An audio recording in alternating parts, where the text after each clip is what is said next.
Hello, it's Sam with Spieler Custom Baits. Today I'm going to show how I tie the extra full Marabou jig. We start with an 1/8 of an ounce jig head that has been powder coated white. When I paint my jigs, I like to use shrink wrap on the eyelet to make sure that they stay clear. Then I use adhesive to ensure the thread binds to the shank. Tie it down and back just to make sure that the Marabou has something to grab onto. Then I build a small thread dam about a 1/4 inch behind the hook's head, as you can see here. This just helps keep some tension on that back end and helps alleviate some of the slippage you get with Marabou jigs.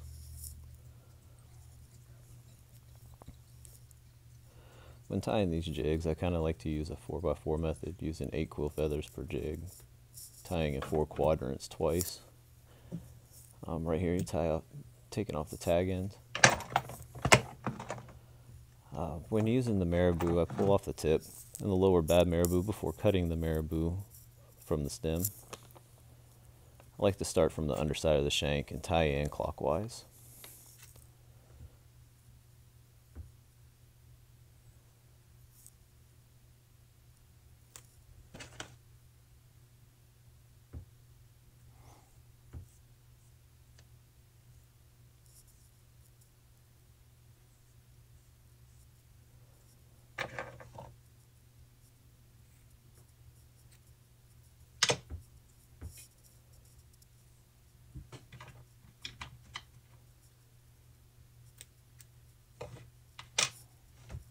As you can tell, I like to tie from the underside first.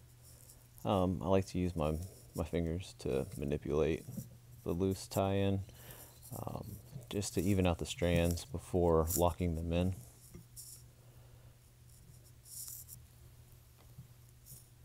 And this is the beginning of what I call the first 4. It's building on that base quadrant.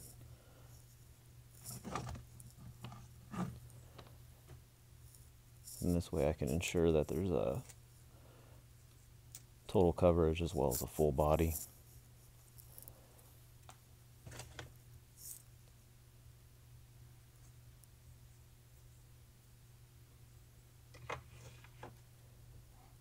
What I do is I pinch the hook shank with the loose ends, and I kind of rock my fingers back and forth, pushing the pressure, as you can see.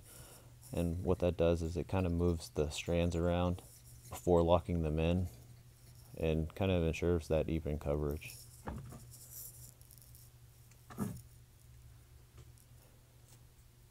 You have to watch out with some of these, with some of the Marabou feathers.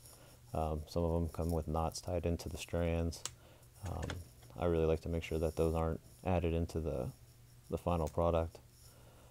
Also, the bottom end always seems to have packed down feathers, maybe from the dyeing process or the pressing. And then the tips, I like to keep them out. They usually have straighter filaments, I guess you would call them, and the Marabou just doesn't seem to be as cottony as with the rest of them. Manipulating that Marabou around just to tie in and lock down for that back end.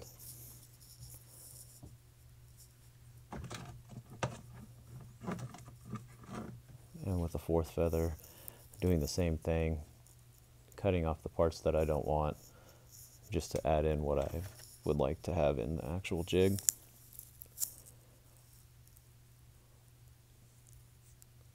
And after that first 4 get tied in, I do like to add a little bit of adhesive to lock in that built up area.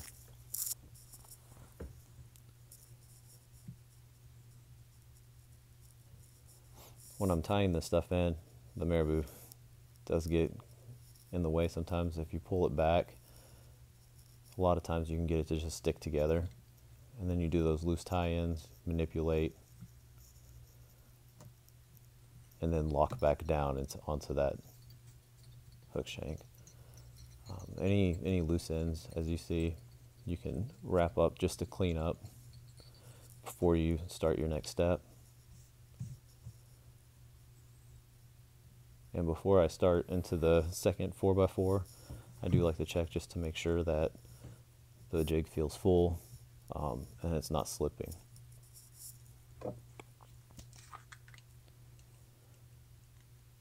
There's that adhesive, just to kind of lock in that threading, and then give it a couple good wraps just to even that out.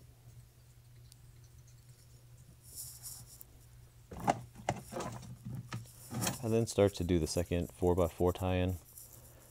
It's in the same fashion as the first, but this time I'm going to tie all the way up against the head of the jig. When prepping the Marabou, it's pretty important to ensure even coverage of the strands to the thread to get a good lock-in. If you just try to do clumps, a lot of times they'll slip back and forth, and the Marabou there'll just be too much Marabou stacked, and it'll slide. Doing it in this fashion, you can ensure a fuller jig while still getting the consistency that you want throughout the entirety of it. It is a longer process, but I believe that it pays off in the end. It gives off a lot more action, and not only that, but it alleviates the issue which a lot of people see by using plastics to push up on the hook to make the jig feather out in the water. Marabou is pretty hard to work with, and you have to move the strands back so not to tie in the Marabou into the actual strands while you're twisting and locking things in.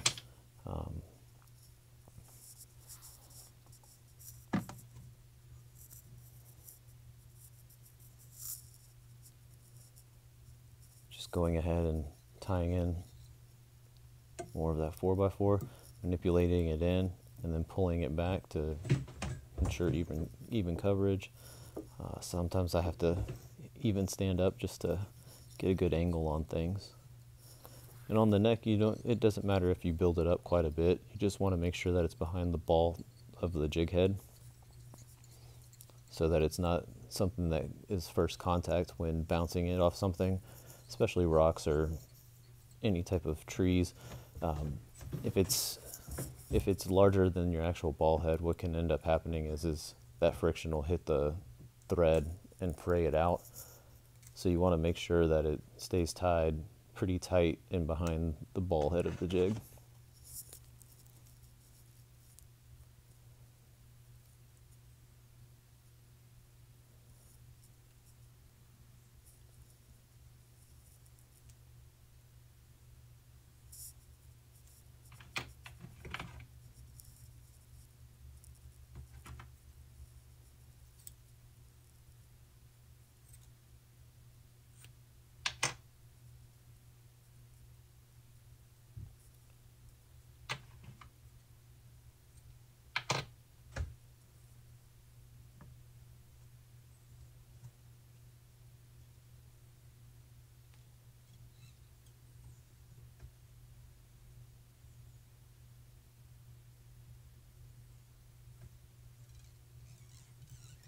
A lot of times I like to hold the back end just to make sure that that Marabou doesn't fly forward.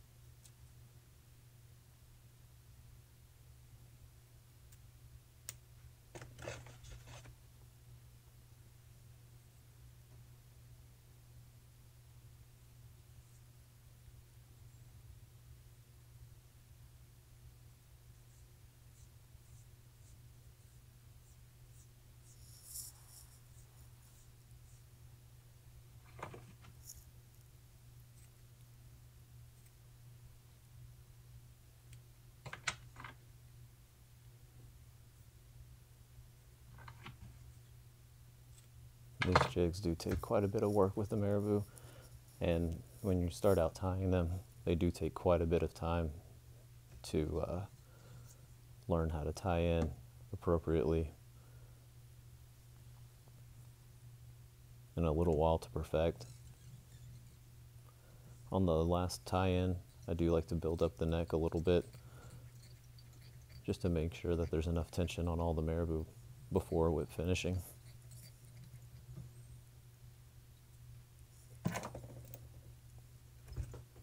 And then I always whip finish at least 2 times. That way that it's less likely to have a failed knot. If that first knot does end up coming out, that second knot is there. Just assuring that it doesn't become unraveled while I'm out fishing. And then I cut it off. And after I cut the thread, I add a little bit more adhesive to the thread, taking care not to hit the marabou. That just makes sure that the thread is a little bit hardened, and gives it a little bit of protection against fraying out. You have to be very careful not to hit the marabou, as it'll actually leach up the marabou threads and cake up. And there's the finished jig. It's great for smallmouth, steelhead, and it's super full.